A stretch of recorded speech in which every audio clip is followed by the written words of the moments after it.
Alors donc là on est bien arrivé à Paris, on va trouver un truc pour manger et après c'est ciao.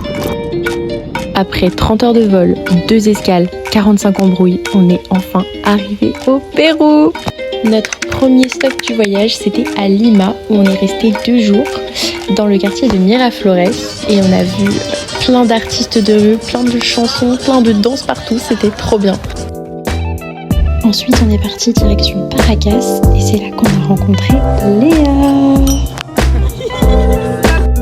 Du coup, pour notre premier soir tous ensemble, on a décidé de sortir, mais c'était pas... Je vous laisse admirer l'ambiance.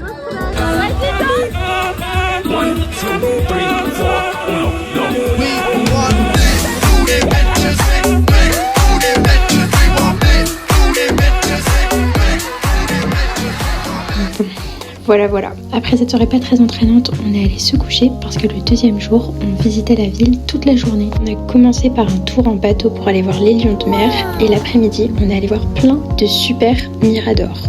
On va profiter de la magnifique vue qu'on a juste là.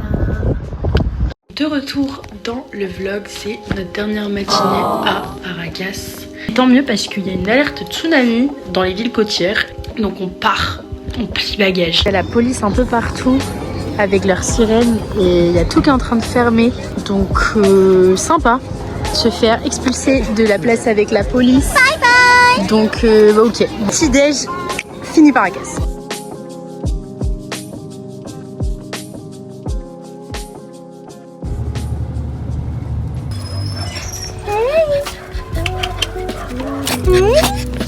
Du coup, petit update, on est bien arrivé à Nazca. On repart demain soir. On va essayer de faire ça juste là. C'est wow, c'est les figures de Nazca. Et ce soir, on va au planétarium. Donc très sympa comme programme. Et puis voilà. Donc là, on va aller dans la piscine. Après, la piscine est un petit peu petite, mais piscine privée quand même, parce que là il n'y a que nous, donc très sympa. Oui, c'est une papito.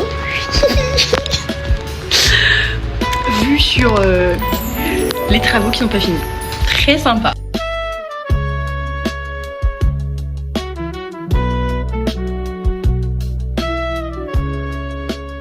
Ensuite, direction le planétarium. La cultura peruana, que es la Cruz del Sur.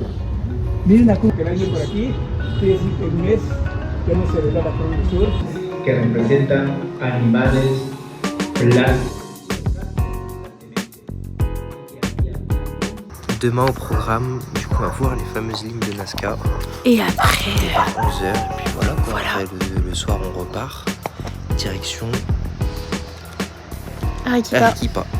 Ça va être trop bien. voilà. Alors pour les lignes de Nazca, le guide il parlait super bien français. Du coup c'était trop bien, on comprenait tout. Du coup je vous laisse avec le petit point culture. Donc il y a plusieurs théories. La première c'est que ça a été formé par des prêtres qui marchaient. Et avec le temps ça a formé des chemins. Il y a d'autres théories comme quoi c'est les extraterrestres, etc.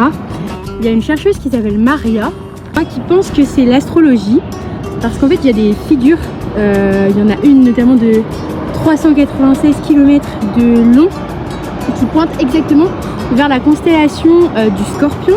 Ça fait plus de 2000 ans que ces lignes sont là et qu'elles n'ont pas bougé. Il y a plusieurs raisons à ça. La première c'est que il y a beaucoup de soleil et très peu de pluie. C'est un désert qui est extrêmement aride et c'est surtout un désert qui est très énergétique en fait. Genre il y a plein d'énergie.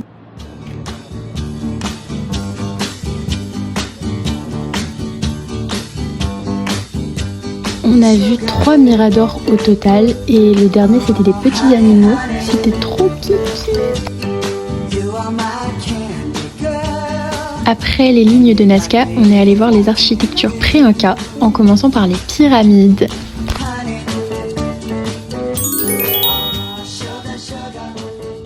Vraiment Mais arrivé sur place, on a eu un petit souci météo parce qu'on a eu tout simplement une tempête.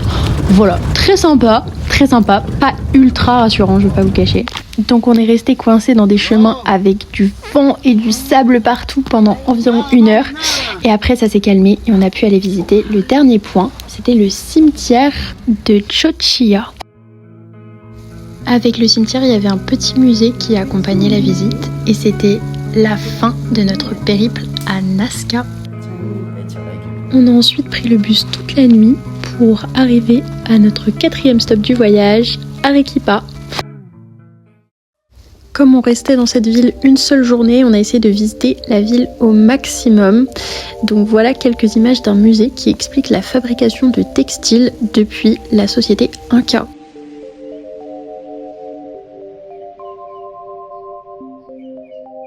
Arequipa marquait la fin de notre première semaine. On se retrouve donc dans le prochain vlog très bientôt où on ira visiter Cusco avec tous les amis français qu'on s'est fait.